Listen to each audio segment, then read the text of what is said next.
Welcome to the Compliance Officers Playbook podcast. We are doing a deep dive today, and we're analyzing some documents you shared with us about a real staple of risk reporting. It's become, well, maybe the most contentious tool in GRC. You mean the risk heat map? The risk heat map, exactly. It's everywhere, isn't it? That brightly colored grid, it's like the universal language for risk. It promises you can understand everything at a glance. Right. But our sources, and these are from experts in quantitative risk management, they're asking a really provocative question. Are these maps actually useful visuals? Or are they just, misleading comfort for executives? And that is our mission for this deep dive. We're going to unpack this industry consensus that heat maps are, well, often fundamentally misused. We'll try to understand why they stick around despite all their known flaws. And most importantly, figure out the responsible way to actually use them in modern risk intelligence. Yeah, moving beyond just ticking a box, I think the core question for us is, are those little colored squares genuinely helping you manage exposure, or are they just making your organization feel better about risks it hasn't really measured? That's the heart of it. Okay, let's get into this. The sources are, they're overwhelmingly clear on one thing. The visual simplicity of a heat map is basically a trap. It hides the analytical truth. So if we just strip away the colors, the fancy presentation, what's the biggest, most fundamental error they make? Well, the foundational failure is just massive oversimplification. Okay. You're taking these incredibly complex, often, stochastic and nonlinear risks.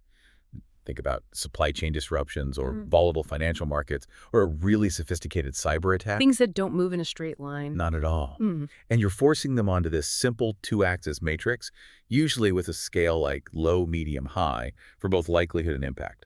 And risks just don't scale that way. Complex systems don't behave like that. So when you try to cram the vastness of, say, operational risk onto a little 5x5 grid, you're just losing all the important detail. You lose all of it. A single dot on that map can't possibly capture a complex scenario or how it might react under, real stress.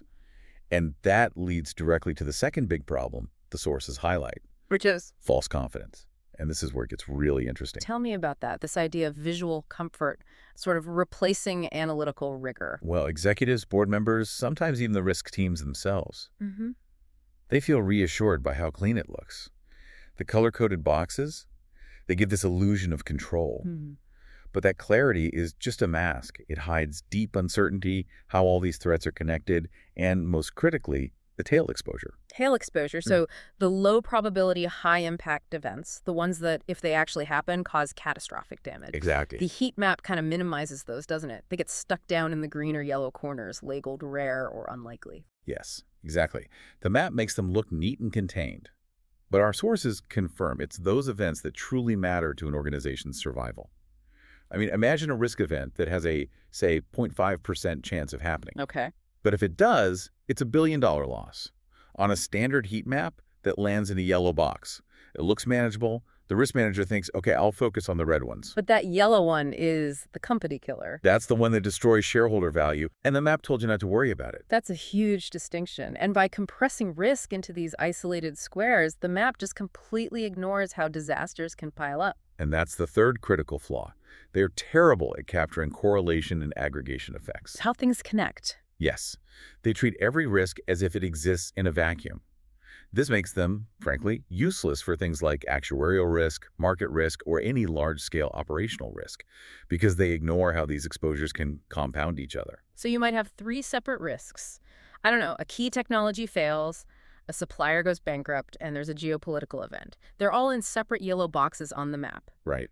But the document suggests that when those three things are connected, they don't just add up, they multiply. They absolutely multiply. The sum of the parts is not the whole. If you have three medium risks that are all linked by one upstream weakness, like, say, they all rely on one regional power grid, when that grid goes down. It's not three medium problems anymore. It's one single critical organization-wide failure. The map shows you three speed bumps, but you're actually driving straight into a brick wall. Okay, so if we accept that the math is just fundamentally flawed, our sources also say the process of creating the map is flawed too. Let's talk about the subjectivity. Yes, this is a huge deal. The whole foundation of the map is built on subjective scoring. What do you mean by that? frequency, severity, impact. If you're loving this conversation and want to be part of keeping it going, the best way to support the show is to become a paid subscriber on Apple Podcasts. You'll get access to the full episode, plus every deep dive we do. Head to Apple Podcasts, search Compliance Officers Playbook, and join our growing community today. Invite listeners who love this show to become a paid subscriber today for $5, $5 USD, and get full access to all premium episodes packed with insights, stories, and value they won't find anywhere else. Thank you for joining us on the Deep Dive.